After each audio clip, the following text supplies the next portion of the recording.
Assalamualaikum warahmatullahi wabarakatuh. Waalaikumsalam warahmatullahi wabarakatuh. Ya, bagaimana kabarnya anak-anak hari ini? Baik. Sehat ya? Baik. Ya, semangat kita menjajal anak-anak untuk sekolah kita. Ingat, SMK bisa. SMK bisa berarti luar biasa. Bisa? Kita hitung ya. 1, 2, 3. SMK Bisa. SMK negeri 1 berarti pelajaran awali dengan kegiatan doa semoga yang kita dapatkan ini dapat bermanfaat dan barokah. Baik, Karisma, saya minta tolong dipimpin doa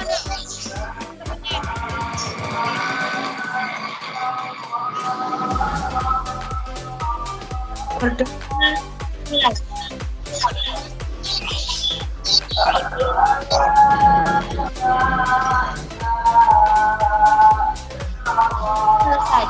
Saya buatkan link untuk presensi.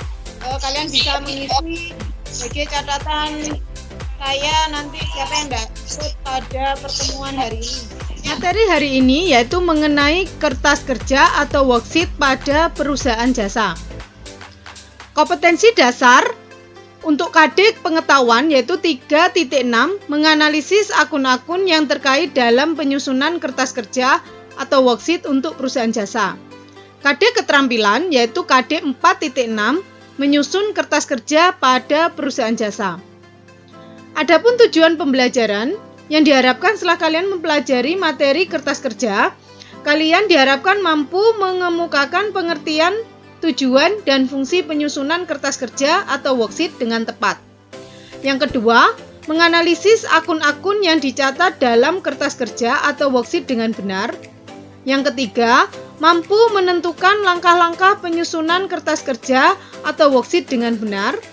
Yang keempat, mengaitkan data neraca saldo dan jurnal penyesuaian dengan penyusunan kertas kerja atau worksheet dengan benar.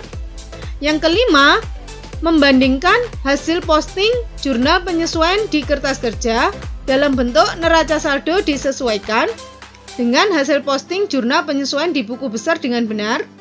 Dan yang keenam, kalian mampu menyusun kertas kerja atau worksheet dengan percaya diri dan tepat. Berikut adalah contoh penyusunan kertas kerja atau worksheet.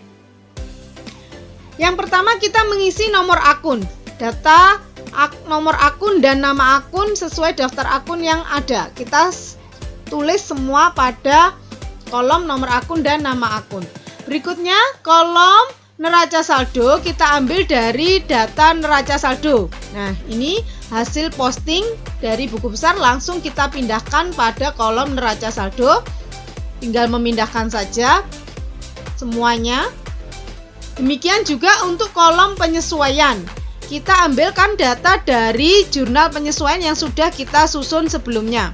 Tinggal memindahkan juga sesuai nama akun dan nilai nominal baik di debit maupun di kreditnya.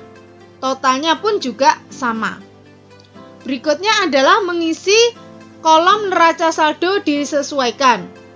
Seperti yang dijelaskan di awal tadi, neraca saldo disesuaikan diambil dari data neraca saldo dan jurnal penyesuaian. Saya contohkan pada akun perlengkapan salon. Pada kolom neraca saldo ada nilai nominal sebesar 1.300.000 di debit dan di penyesuaian ada 500.000 di sebelah kredit. Karena debit dengan kredit, maka nilai yang kita pindahkan pada neraca saldo disesuaikan, kita selisihkan yaitu sebesar Rp800.000 sebelah debit.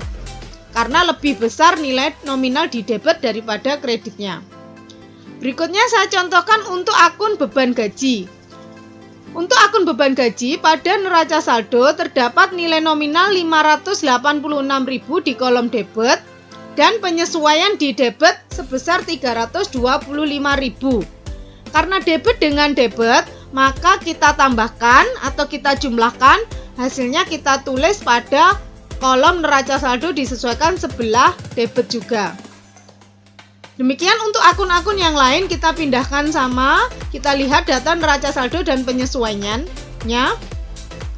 Kemudian kita total jika sudah selesai dan totalnya antara debit kredit pun harus sama. Berikutnya adalah kita membandingkan hasil posting buku besar dengan neraca saldo disesuaikan pada kolom kertas kerja. Misalkan akun perlengkapan salon, hasil posting menunjukkan nilai debit Rp800.000, maka juga harus sama pada neraca saldo disesuaikan pada kertas kerja sebesar Rp800.000. Demikian untuk akun perlengkapan kantor. Di sini hasil posting debit ada Rp455.000. Maka pada neraca saldo disesuaikan kertas kerja pun untuk perlengkapan kantor harus sama sebesar nilai nominal pada hasil posting di buku besar. Akun beban gaji pun juga seperti itu. Ya, harus sama di sini tampak 911.000 debit dan di kolom neraca saldo disesuaikan pada kertas kerja pun juga harus tampak sama. Berikutnya adalah kita mengisi kolom rugi laba. Seperti yang dijelaskan di awal, kolom rugi laba kita ambilkan data dari neraca saldo disesuaikan. Yang ditulis di sini adalah akun nominal, terdiri dari pendapatan dan beban-beban. Kita pindahkan semua pada kolom rugi laba. Demikian untuk neraca, data yang kita ambil sama masih pada data neraca saldo disesuaikan, namun yang kita tulis di sini untuk neraca adalah akun real, mulai akun harta, kemudian utang dan ekuitas atau modal. Jika semua sudah dipindahkan, kita total. Untuk kolom rugi laba dan neraca, totalnya antara debit dan kredit tidak sama, tetapi selisihnya harus sama antara selisih pada kolom rugi laba dan neraca.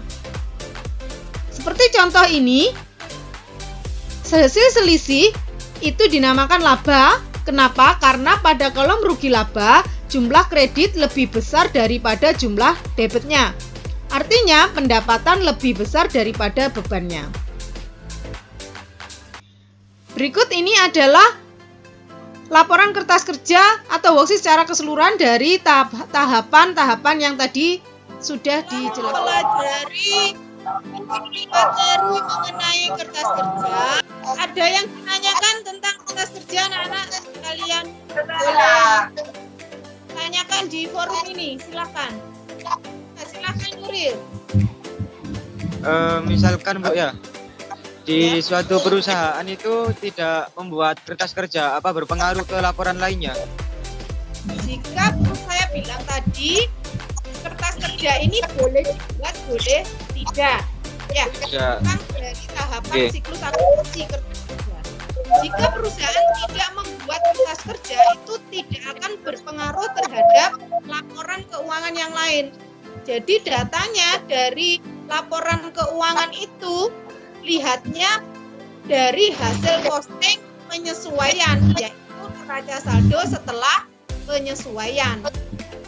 Dari situ, kalau misalkan perusahaan tidak membuat kertas kerja.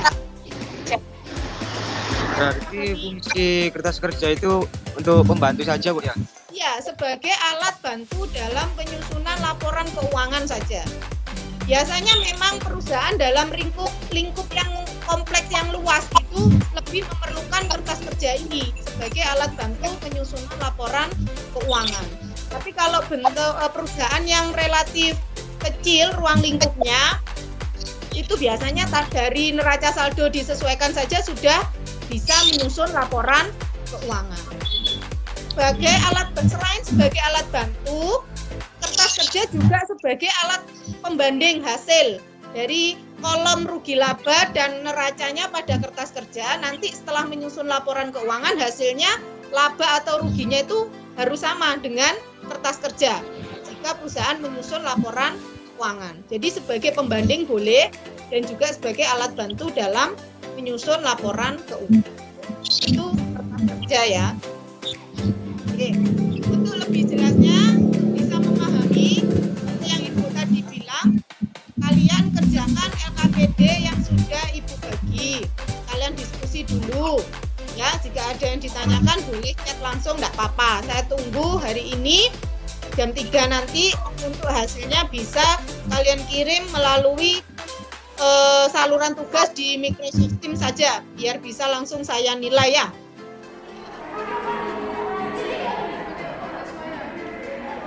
Saya di sini akan mempresentasikan hasil kerja kelompok saya mengenai penyusunan kertas kerja. Dari hasil penyusunan kertas kerja klinik Sehat Ceria dapat disimpulkan bahwa klinik Sehat Ceria mendapatkan laba sebesar Rp79.900. Baik, kalau tidak ada yang ditanyakan, kita ambil kesimpulannya untuk pembelajaran hari ini. Ada yang bisa menyimpulkan? Fitria, ya silakan Fitria. Kertas kerja adalah suatu daftar atau tempat pencatatan raca saldo, penyesuaian, serta penggolongan akun buku besar yang dipergunakan sebagai alat bantu untuk menyusun laporan keuangan. Ya, anak-anak, kesimpulannya kertas kerja merupakan suatu daftar yang di dalamnya berisi mengenai neraca saldo, penyesuaian, neraca saldo disesuaikan, kemudian rugi laba dan neraca. Digunakan sebagai alat bantu dan sebagai alat pembanding dalam penyusunan laporan keuangan. Namun kertas kerja bukan merupakan tahapan dalam siklus akuntansi yang wajib dibuat oleh perusahaan. Jadi perusahaan boleh buat, boleh tidak. Ya, itu perlu kalian pahami. Ya, karena pentingnya suatu kertas kerja ini bagi perusahaan, mereka berpikir bahwa kertas kerja ini harus dibuat karena untuk membantu dalam penyusunan laporan keuangan. Gitu ya.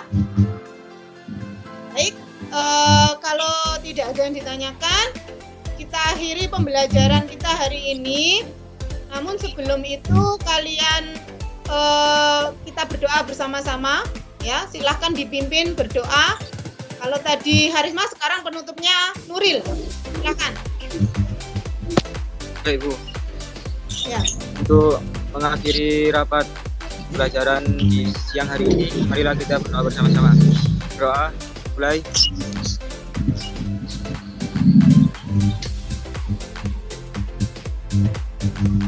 Selesai. Oke. Terima kasih ya.